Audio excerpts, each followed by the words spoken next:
about Nicki Minaj, and he talks about her platform and influence. He said her position as a role model is ineffective. He said you have the heads of state like Nicki Minaj or someone who is up there in accolades, success, visibility, a platform to influence. Nicki could be effective in so many other constructive ways, but it feels desperate. Wow. I mean, I would say Nicki is constructive, though. Nicki empowers a lot of women to be bosses and, take control of their business. I mean, just because she dresses a certain way when she's performing or shakes her ass when she's performing doesn't mean she's any less of a boss. I just don't understand why everybody's so upset. Like, does everybody hear the music that's been coming out in the last decade, the last 20 years? All of the celebration of the drug culture, the celebration of the gang culture, the violence, all of this. Like, I'm so confused. Like, why is this the record everybody chooses to have a moral stand on? Like, I'm confused. I'm lost. For some reason, women, and in particular black women, talking about sex, people try to shame that all the time. And I'm all for women owning their sexuality. Is putting out whatever images and whatever words you want to put out is definitely true. I don't know, because I mean, like I'm saying, like, why this record? Like, City Girl's been around for a while now. Cardi been around. Nicki been around. Meg Thee Stallion just got here, but why now? People have had problems with that also. People have had problems with Megan Thee Stallion twerking. They've had problems with City Girls and their lyrics. Like, I mean, it's just been an issue, an ongoing thing. It don't make no sense. People always talk about, why do women always talk about these things? Why, like, we're not multifaceted and multidimensional. And, like, we can't talk about sex because everyone does it. It's not just in hip-hop. It's not just the women, so. The only thing that offends me is men with d***s. I want men with d***s to do some push-ups. Shut up, man. Sometimes there's nothing they could do about that. That's what I'm. There's skinny guys that have some, too. Envy. Well, he just came out of the closet. He like his men flat-chested. It's almost shirt on weather for me, baby. Came out of the closet again. I'm 60 miles this weekend, baby. I see you looking at me. Stop looking at me through the phone, making me uncomfortable. Go ahead. All right, and we got high mileage. All right, well, I'm Angela. And that is your rumor report. Thank you, Miss Yee. I just want to let y'all know my ride game is crazy out right now. Okay. Well, this is about that a spick is getting so much attention for being a whore. So they're basically fighting for this whore title. and now they're so upset that, Cardi B, who, so far, keep denying her blackness and even call African-American women roaches. And, she's been like, like a whore. That's what whores are in the brothel. I mean, like, there's no honor, there's no nothing. So now they're fighting, to be the main whore, the main slut. That's what it is. No prior insurance coverage? That's not a problem. Where exes have texted his phone and I found out about it and I brought it to his attention. He still has them as Facebook friends as well. I have told him if we're going to start a future together, our paths have to be left behind. I asked him if he would delete and block all his exes so we could move on. I told him no other woman should have the same access to him that I have. He flipped out and said I'm insecure and I'm trying to cut him off from the world. But I only asked him to do this one thing for me. We also had an issue when this girl came to our house to do his hair, and I found out that he's still texting her behind my back. I confronted him about it, and we moved past it. But the other day, I found out that they've been sending each other messages on social media. He's always the one who's preaching about us communicating about everything and working things out. But the moment I bring up anything he's done, he gets defensive and he tells me I'm the problem. He always flips the situation around and puts it on me. I found condoms in a toolbox in the trunk of his car, and I threw the box away without telling him that I found them. After seeing the condoms, I realized I have a bigger problem. Should I press this issue before I marry him, or should I leave him now so he'll know I'm serious? You're right about one thing. You definitely have a bigger problem. I'm at the end of this letter, and I'm still trying to figure out how he's so amazing. All I see is that he's a great dad, and that's a good thing. That is amazing. Other than that, I'm at a loss for all of his amazingness. All right? He's still communicating with the exes. You don't like that. He called you insecure and accused you of cutting him off from the world. And worst of all, you found condoms in his toolbox. Now, what do you think he's doing with those condoms? I mean, listen, you cannot marry someone you don't trust. And this is going on. We say this so much on this show before you even made it to the altar. You don't trust this guy. You don't trust him as far as you can throw him. That's why you're in his phone, and that's why you're talking to him about all these exes and all this. Marriage, for you guys, I think is a disaster waiting to happen. I mean, you don't want him to talk to his exes. He doesn't want to stop talking to his exes or apparently sleeping with them. That's how the condoms figure into this. He doesn't like you confronting him about it and all of that. I don't think this is a good way to start a marriage. It's just not. And definitely not a good relationship to bring a baby in, whether he's an amazing dad or not. Steve? First of all, everything Shirley said, I agree with 1,000%. She's spot on. So you already know when you're right, and once I agree with what Shirley has to say, I don't really go back into that. So now let's look at it another way. I love it. If you don't believe fat meat greasy, then let's just find out if greasy meat is fat. Oh, okay. However you want to do it. You're 28, fiance 32. Y'all got a child together. He will be the stepfather from a previous relationship. You know, love him with your heart and soul. Amazing father, amazing man. But we got issues where exes have texted his phone, and I found out about it, and I brought it to his attention. And he got him his Facebook friends. I told him, if we're going to start a future together, our past have to be left behind. That's a fair. That's a fair. Most people can't move forward with the future because they keep hanging on to the past. Even with mistakes.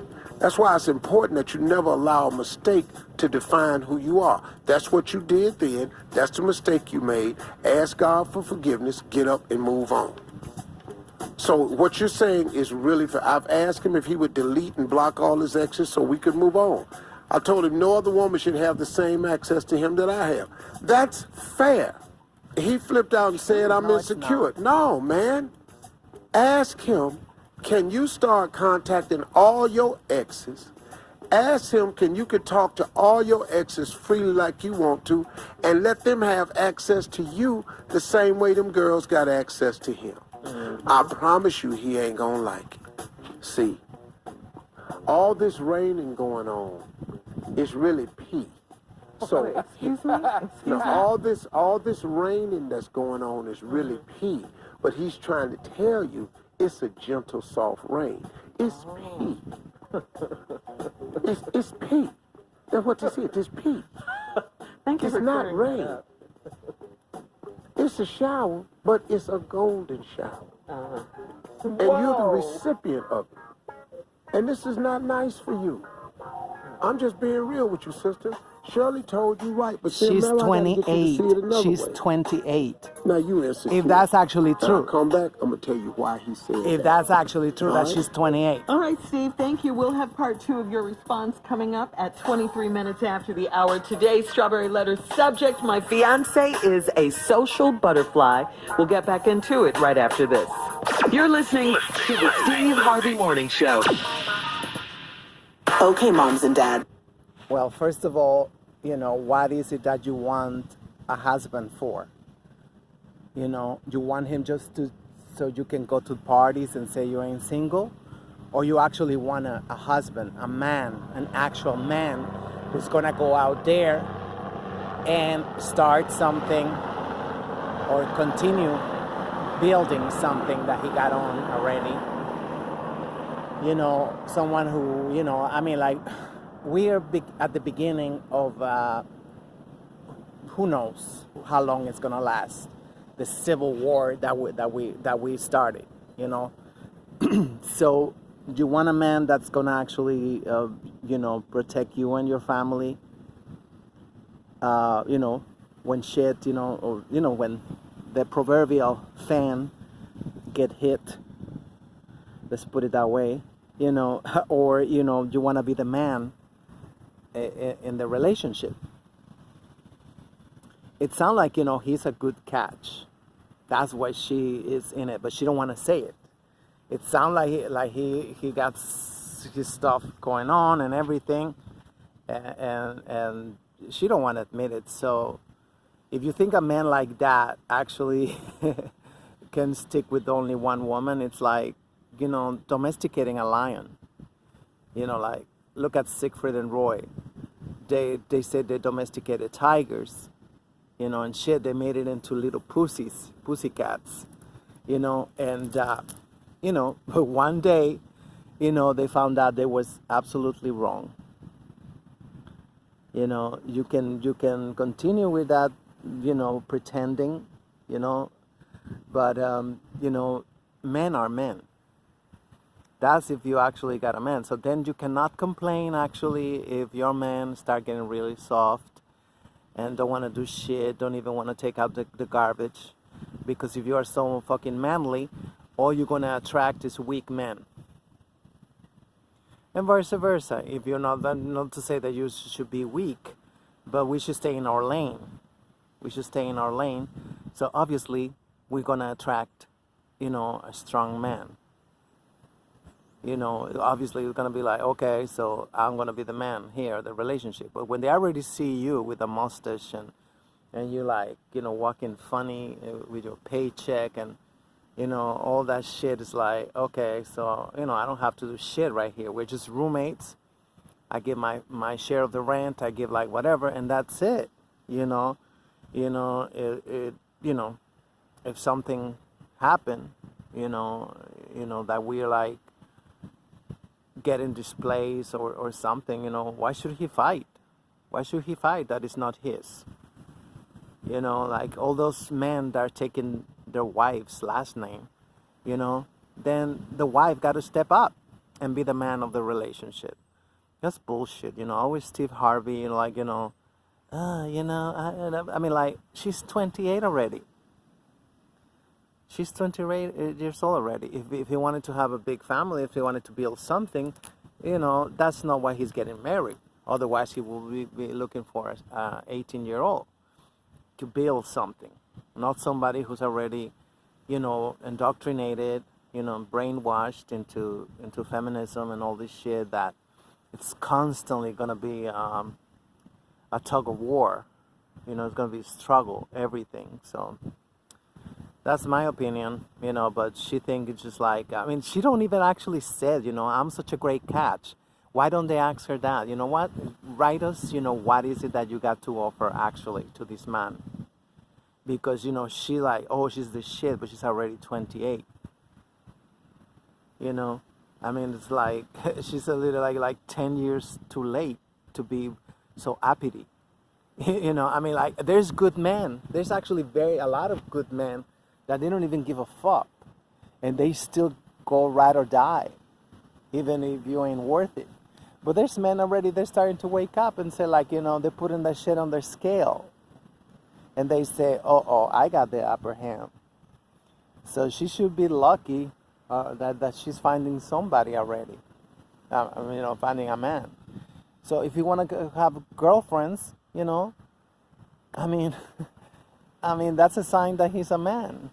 Like, if it's domesticated, like, I see men that they're already like trained not to look, trained not to do nothing. What the hell is that? It's a lion, a castrated lion.